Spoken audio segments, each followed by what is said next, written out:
और चलिए अब रुक करेंगे कुछ और खबरों का।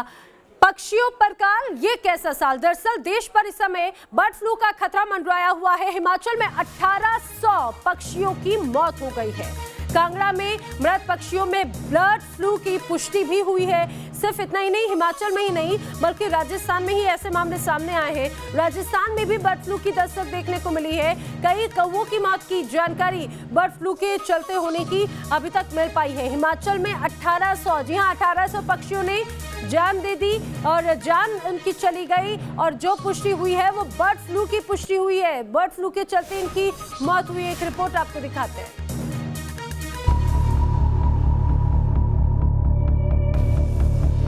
कोरोना वायरस से जंग अभी खत्म नहीं हुई कि एक और खतरनाक वायरस ने तेजी से पांव पसारने शुरू कर दिए हैं। देश में तेजी से बर्ड फ्लू का खतरा बढ़ता जा रहा है। सबसे पहले राजस्थान के झालावाड़ से कौवों की मौत की खबर सामने आई थी।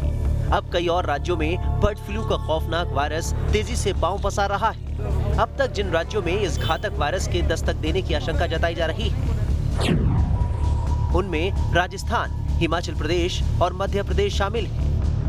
इन राज्यों में तेजी से पक्षियों की मौत के बढ़ते मामलों की वजह से प्रशासनिक अधिकारियों के हाथ पांव फूल गए हैं। हिमाचल में 1700 पक्षियों की मौत से हड़कंप मचा है। विदेशी पक्षियों की मौत के पीछे बर्ड फ्लू की आशंका है। राजस्थान में 250 पक्षियों की बर्ड फ्लू से मौत हो चुकी है।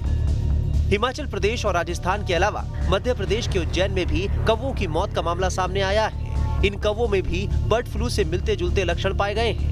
यहाँ मरे पाए गए कौवों के सैंपल जांच के लिए भेजे गए। जो पानविहार में 2 कौवे मरे हुए थे तो उनको सैंपलिंग के लिए सैंपल करके और पैकिंग करके उज्जैन भिजवा दिया है लैब में, और उज्जैन से ये पैक इसको भोपाल भेजे। उज्जैन के जिस इलाके में कौवों की मौत हुई है वहाँ राष्ट्रीय पक्षी मोर काफी तादाद में पाए जाते हैं। ऐसे में इस इलाके में बर्ड फ्लू के फैलाव का असर काफी घातक हो सकता है। इधर राजस्थान में बर्ड फ्लू का खतरा बढ़ता जा रहा है। अब तक जयपुर समेत 7 जिलों में कौवों की मौत हुई है। झालावाड़ में मरे पाए गए कौवों में एवियन इन्फ्लुएंजा यानी बर्ड फ्लू की पुष्टि के बाद राज्य में अलर्ट जारी कर दिया गया है। विशेष टीमें प्रभावित इलाकों में तैनात की गई, तो वहीं वायरस के फैलाव पर करीबी नजर रखने के लिए जयपुर में कंट्रोल रूम बनाया गया है। लेकिन राहत की बात यह है कि अभी राजस्थान में इंसानों में बर्ड फ्लू का एक भी मामला सामने नहीं आया है।